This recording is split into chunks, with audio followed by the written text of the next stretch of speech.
जय हिंद। जय अखंड भारत। नमस्कार दोस्तों, स्वागत है आपका खबरनॉमिक्स में। उम्मीद करता हूँ आप सभी कुशल मंगल होंगे। अगर आप चैनल पे पहली बार ही आए हैं तो इसको सब्सक्राइब ज़रूर करें और वीडियो पसंद आए तो लाइक का बटन भी ज़रूर दबा दीजिएगा। चलिए, एक रिपोर्ट आई है कि हिंदुस्तानियों के पास पैसे नहीं हैं खर्च करने के लिए। अरे क्या बात कर रहे हैं, हिंदुस्तानियों के पास पैसे कैसे नहीं है? इतना सब कुछ तो खरीद रहे हैं। जब भी कोई त्यौहार आता है जमकर शॉपिंग होती है, चाहे आप दिवाली ले लें, चाहे आप होली ले लें, चाहे आप दशहरा ले लें। लोग तो जमकर खरीदारी करते हैं। गाड़ी खरीदने की होड़ लगी रहती है, नए नए मॉडल्स ताबड़तोड़ बिक रहे हैं। बड़े बड़े ब्रांड्स खूब दबा कर पैसे कमा रहे हैं, खूब बिक रही है। फिर कैसे कह रहे हैं आप कि भारत के लोगों के पास पैसे नहीं है? जी हाँ, सच्चाई यही है। जो रिपोर्ट आई है, जिस रिपोर्ट के हिसाब से अगर हम बात करें तो हिंदुस्तान का पॉपुलेशन 140 करोड़ के करीब है। उसमें से सिर्फ 10% लोगों के पास ही इतने पैसे हैं कि वो अपने डिस्क्रिशनरी स्पेंडिंग कर सके। मतलब जब भी कुछ मन करे, कहीं बाहर घूमने चले गए या फिर कुछ मूवी देखने चले गए या कुछ बढ़िया कहीं गया, कुछ पसंद आ गया तो I mean just out of interest ले लिया, भले ही जरूरत ना हो, मन किया चलो पसंद आ चलो आज बाहर खाना खाते हैं। इस तरह की डिस्क्रिशनरी जो एक्सपेंसेस होती हैं, as per that report 100 crore जनता के पास इस तरह के पैसे नहीं है खर्च करने के लिए। अब आप बोलेंगे भाई निर्मला जी ने तो अब इतना ज़बरदस्त कटौती किया है टैक्स में, वो अब से लागू होगा going forward from new financial year. तो अभी तक तो यही सीन है कि जो दबा कर टैक्स करता है वो तो आपके टैक्स करते रहेंगे। तो एंड टू एंड जो आपके जेब में जितने पैसे बचे हैं वो उतने ही हैं जो पहले बचते थे, यानी कि ना के बराबर। जो ज़रूरी बहुत ज़्यादा एक्सपेंसेस है, अब मान लीजिए आपके पास 1 लाख रुपए आता है महीना का, तो एज ऑफ नाउ अगर आपका मान लीजिए ईएमआई, आप कार लोन और होम लोन चुका रहे हैं और एक झटके में एक तय तारीख को आपका दोनों ईएमआई कट जाता है, 50,000 मान लीजिए कट जाता है ईएमआई में, तो आम हिंदुस्तानियों की ज़िंदगी जो है वो ईएमआई पे ही कट रही है। यहाँ ये बात सही है, 140 करोड़ की जनता में मात्र 13 से 14 करोड़ जनता के पास ही ऐसे पैसे बचते हैं, डिस्पोजेबल इनकम बचता है जो अपने डिस्क्रिशनरी एक्सपेंसेस पे खर्च कर सके। एज पर दैट रिपोर्ट, एक इंडस वैली एनुअल रिपोर्ट था 2025 का, उसमें ये कहा गया कि only 130 to 140 million people about the population of Mexico, Mexico का पॉपुलेशन भी इतना ही कुछ है, 13 से 14 करोड़, वही है इंडिया का ट्रू कंज्यूमिंग क्लास। अब कोई भी इकोनॉमी, किसी भी देश की अर्थव्यवस्था कैसे चलती है? जब वहाँ के लोग पैसे खर्च करते हैं, कंजम्पशन होता है, जो चीज़ें बनती हैं देश में उसको कंज्यूम करने के लिए लोग हैं, लोग पैसे खर्च करते हैं, सामान खरीदते हैं, वो पैसा वापस इकोनॉमी में जाता है और वो वापस इकोनॉमी आगे बढ़ती है, रफ्तार पकड़ती है। तो जितना ज़्यादा कंज्यूमर स्पेंडिंग होगा उतनी ज़्यादा मजबूती के साथ वो इकोनॉमी चलेगी, आगे बढ़ेगी। हम रिसेशन क्यों देखते हैं? क्यों होता है? क्योंकि लोग खर्च करना बंद कर देते हैं, लोग पैसे बचाने लगते हैं कि अरे आगे आने वाले समय में कुछ बढ़िया सीन नहीं लग रहा है, पैसे बचा कर रखो। अब इतनी बड़ी अर्थव्यवस्था है, चीन हमसे कई गुना ज़्यादा है, लेकिन वहाँ भी रिसेशन का खतरा बना हुआ है, क्योंकि वहाँ से भी रिपोर्ट आई कि वहाँ पे लोग खर्च नहीं कर रहे हैं। वहाँ के शॉपिंग मॉल्स खाली पड़े हैं, दुकानें खाली पड़ी हैं, खरीदने वाला कोई नहीं है, खरीदार नहीं है। दुकानें भरी पड़ी हैं सामानों से, लेकिन जनता नहीं जा रही है सामान खरीदने के लिए, क्योंकि लोगों को डर है कि आने वाला समय बहुत ज़्यादा बढ़िया नहीं होने वाला है फाइनेंशियली। तो अभी पैसे बचा कर रखो, आगे आगे आने वाले समय में काम आएगा। पता नहीं कब आमदनी बंद हो जाए, कम हो जाए, कोई ठिकाना नहीं है। इकोनॉमी में कौन सा बुरा प्रभाव पड़ जाए, बैठ जाए।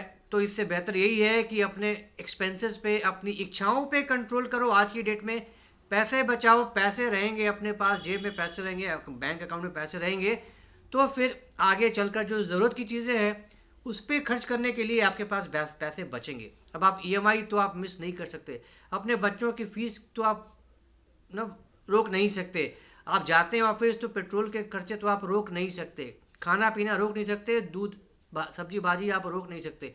तो ये ज़्यादा ज़रूरी ये है कि आप अपने पैसों को इन सब चीज़ों के लिए बचा के रखिए, बजाय इसके कि आप बाहर चले गए खाने के लिए या घूमने चले गए या वीकेंड मनाने कहीं दूर दूसरी शहर में चले गए, चलो थोड़ा रिलैक्स करने चलते हैं। नहीं, ये सब के लिए अभी लोगों के पास पैसे हैं। तो जो बड़ी बड़ी जो कंपनियां हैं, जो एक्सपेंसिव चीज़ें हैं, वो इन्हीं 13 से 14 करोड़ जो जनता है भारत की, जो पैसे वाले हैं, जिनकी जेबें गहरी हैं, डीप पॉकेट्स हैं, जिनके पास काफ़ी पैसे हैं खर्च करने के लिए, ये वही लोग हैं जो स्पेंडिंग कर रहे हैं, जो डिस्क्रिशनरी स्पेंडिंग कर रहे हैं, जो लग्जरीज हैं, जो स्टार्टअप्स हैं। हर दिन हम नए नए स्टार्टअप्स की बात करते हैं। वो आज की डेट में अगर आप खंगालें, आप डिटेल्स खंगालें, तो ये स्टार्टअप्स भी इन्हीं इन्हीं 13 से 14 करोड़ की जनता को टारगेट करती हैं, ताकि उनके पास पैसे हैं। वही centric, I mean these population centric जो आती हैं ये स्टार्टअप्स, वो इन्हीं को टारगेट करती हैं, इन्हीं से पैसे बनाती हैं। यही लोग पैसे खर्च करते हैं, चाहे वो बड़ी गाड़ियाँ हों, चाहे महंगी घड़ियाँ हों, महंगे कपड़े हों, जो भी है, जो भी मन करे कि चलो बस मन किया और उन्होंने पैसे खर्च कर दिए, वो इसी तबके के लोग हैं जो पैसे खर्च कर रहे हैं। अब किसी भी देश के लिए ये बहुत ही रिस्की चीज़ है। अब लोगों की जेब में पैसे डालेंगे ही नहीं, लोगों के पास पैसे बचेंगे ही नहीं खर्च करने के लिए, तो वो क्या करेंगे, पैसे खर्च कैसे करेंगे? तो ये भी एक सच्चाई है। बोलने के लिए हम अब 5वीं सबसे बड़ी अर्थव्यवस्था है, अगले कुछ सालों में हम तीसरी सबसे बड़ी अर्थव्यवस्था बन जाएंगे, ठीक है, लेकिन ये भी एक सच्चाई है और एक बहुत ही, यूँ कह लीजिए, it's a very hard truth कि ये भी उतना ही सच है कि आम जनता के पास पैसे नहीं है खर्च करने के लिए। अब बताइए, 140 करोड़ के देश में अगर 100 करोड़ जनता के पास पैसे नहीं है स्पेंडिंग के लिए, ये कोई छोटी मोटी बात नहीं है। आई मीन 13-14 करोड़ जनता खर्च कर रही है, वो भी कोई एक छोटा फिगर नहीं है। कई देशों की जनसंख्या इतनी नहीं होती, बड़े बड़े देशों की संख्या नहीं होती, बड़े बड़े डेवलप्ड कंट्रीज़ की जनसंख्या इससे आधी है, 1/3, 1/4 है। लेकिन इतने बड़े देश की अगर हम बात करें, अगर इकोनॉमी को आपको सच में आगे बढ़ाना है, तेज़ रफ्तार देना है, अगर आप स्टेबिलिटी मेंटेन करना चाहते हैं, अगर आप नहीं चाहते कि दिन दुनिया की जो उठापटक हो रही है, जो रिसेशन हो रही है, उसका बुरा प्रभाव पड़े आपकी इकोनॉमी पे, तो इंटरनल स्पेंडिंग तो होना ज़रूरी है, कंजम्पशन होना ज़रूरी है। तो विदाउट कंज्यूमिंग मासेस कोई भी इकोनॉमी आगे नहीं बढ़ सकती। और होपफुली सीतारमन जी का जो ये स्टेप था कि उन्होंने अब 12 लाख तक के इनकम वालों पर नो टैक्सेस कर दिया, टैक्स फ्री कर दिया है, तो अब उम्मीद हम ये कर सकते हैं कि आने वाले फाइनेंशियल ईयर में लोगों के जेब में पैसे बचेंगे, लोग वो पैसे खर्च करेंगे, इकोनॉमी में पैसा आएगा। और जैसा कि आज तक हुआ है, इंडियन इकोनॉमी अभी तक तो बची हुई है और आगे भी बची रहेगी और थोड़ी और तेज़ रफ्तार पकड़ेगी, इकोनॉमी की रफ्तार बढ़ेगी। एज ऑफ नाउ स्थिरता है। I mean it's not a good scene हम बोलने के लिए जो भी बात कर लें, लेकिन सच्चाई यही है कि इंडियन इकोनॉमी की हालत अभी बहुत ज़्यादा अच्छी नहीं है। It's in a risky state. तो उम्मीद करता हूँ आने वाले फाइनेंशियल ईयर में हम अच्छे दिन देख सकते हैं, लोगों की जेब में एक्स्ट्रा पैसे आए, वो ज़्यादा खर्च करें और हमारी इकोनॉमी वापस अच्छे अपने रफ्तार में वापस आ जाए। तो ये थी एक छोटी सी जानकारी हमारी अर्थव्यवस्था के बारे में, हमारे कंज्यूमर स्पेंडिंग के बारे में। तो उम्मीद करता हूँ आपको ये जानकारी पसंद आई होगी। तो अगर ये कंटेंट पसंद आया तो हमारे इस वीडियो को लाइक करिए, शेयर करिए और हमारे चैनल को सब्सक्राइब करना बिल्कुल मत भूलिएगा, बेल आइकन भी ज़रूर दबा दीजिएगा। तो जल्दी मिलेंगे कैसे नए इंटरेस्टिंग वीडियो के साथ।